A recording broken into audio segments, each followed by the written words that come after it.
country. He's talking about Japan, the economic powerhouse of the 1980s. Japan is one of the wealthiest machines ever created. They laugh at us. Behind our backs, they laugh at us because of our own stupidity. That line was a hit, so he used it for decades. Look at ISIS. I mean, they're laughing at us. Laughing at us. They're laughing at us, at our stupidity. In 1988, presidential rumors began. Then caught fire when he showed up at the Republican National Convention. You have said that if you ran for president, you'd win. I think I'd have a very good chance. I mean, I like to win. When I do something, I like to win. You make no apologies about the 100-room mansion in Palm Beach or the $30 million yacht. Trump was rich, and he flaunted it, then as now. But it was a bigger problem then.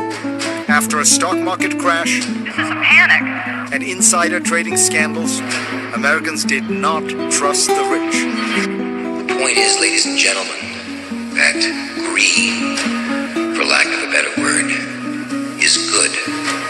The end of the decade of greed was not the right time for a Trump run. Instead, he threw a party. The opening of the most expensive casino in the world. The Taj Mahal in Atlantic City. The building is a tremendous smash. Hi, Donald. There was just one problem with all the hoopla. Bankruptcy could well be in the cards for Trump. Donald Trump was going broke. We have people coming from all over the world. Michael Jackson's coming tomorrow to see it. But even Michael Jackson couldn't save him. Well, just something like $3 billion in debt. Trump's financial empire was crumbling. And you owe a tremendous amount of money. Trump tried an excuse that would become a staple for him. I hope the general public understands how inherently dishonest the press in this country is. The media, he said, had exaggerated his problems. I think it's unlikely the Plaza gets sold. I think it's unlikely the shuttle gets sold. Both the Plaza Hotel and the Trump shuttle were, in fact, sold. To add to his troubles, the tabloids exploded with coverage of his messy divorce. Were you ever near broke? What did you have to unload? I unloaded the wife.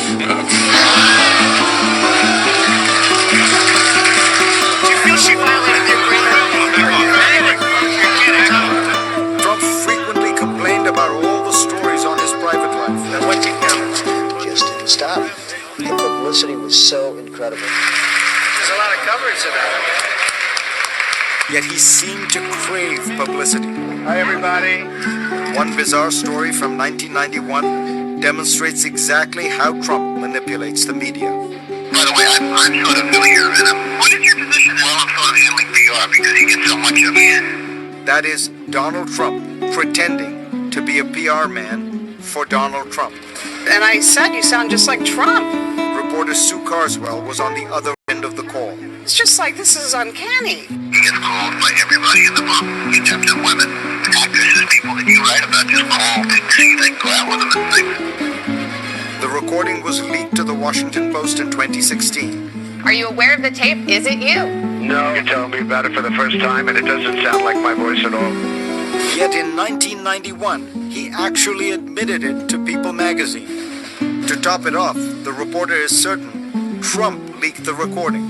Two people had the tape. I had a tape and Trump had a tape. Trump, say some reporters, leaks when he wants to distract the media. For the rest of the 90s, Trump's spin was, I'm back on top. If this kid doesn't give up, I may be stronger than I was 2 years ago or 3 years ago.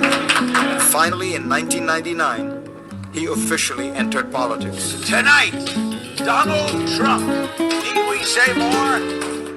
Donald Trump announced he was exploring a presidential run. I'd be prepared to spend $100 million on the race if necessary. Trump already had a keen understanding of who his voters were. The workers are the ones that really like me. I've often said the rich people hate me and the workers love me. He didn't really know what party he belonged to. I probably identify more as a Democrat. I'm conservative. Generally speaking, I'm conservative. It turned out he joined the Reform Party. From the start, crowd size was a problem. Tomorrow, as you know, there's a big speech at the arena, and I guess we have about 20,000 people for that. That crowd showed up, but many came to hear someone else, motivational speaker Tony Robbins. Trump was the second act. Who thinks I should run for president? The experience taught him Americans desperately wanted a non-politician to run for president. Soon he would hit just the right note. You've been lazy. You're a wise guy, you know that? Tonight exclusive, the #1 show on television, watched only by 28 million people. I mean, how stupid can you be? The Apprentice was a hit. The #1 show on television. #1 show in all of television. The ratings faded after the first few seasons. But millions of Americans who had only been vaguely aware of Donald Trump now knew him as the successful, decisive go-getter he played on TV. You're fired. You're fired. You're fired. That intense identification people felt with Trump was a big factor in 2016. But perhaps an even bigger one was this. Why doesn't he show his birth certificate? I think he should he have probably to? Because I have to, and everybody else has to. Birtherism, the racist smear campaign that Trump launched in 2011. I have people that actually have been studying it, and they cannot believe what they're finding. You have people now down there Absolutely. searching, in Hawaii. Absolutely, and they cannot believe what they're finding. Of course, nothing was found. In fact, there's not a shred of evidence that Trump ever sent anyone to Hawaii. No one has ever asked George Bush. When George Bush was born in this country, He said, oh, but if that were a white man, you wouldn't be asking that question. I said, what does this have to do with race? It had everything to do with race. Trump knew that an African-American man in the White House had stirred ugly racial animus among a small subset of white voters. go to Auschwitz, USA! Far more were anxious, angry, and desperate for something completely different. If he doesn't get elected, we're in trouble. Donald Trump's birther campaign was aimed straight at all of them. It was a deeply cynical but highly effective political strategy. When Donald Trump stepped onto the stage, polls showed America's trust in its leaders was near a 50-year low. Trump the performer had finally gotten his timing just right. In a moment, how a billionaire captured the hearts of middle America. Guy that shits in gold-plated toilets is talking to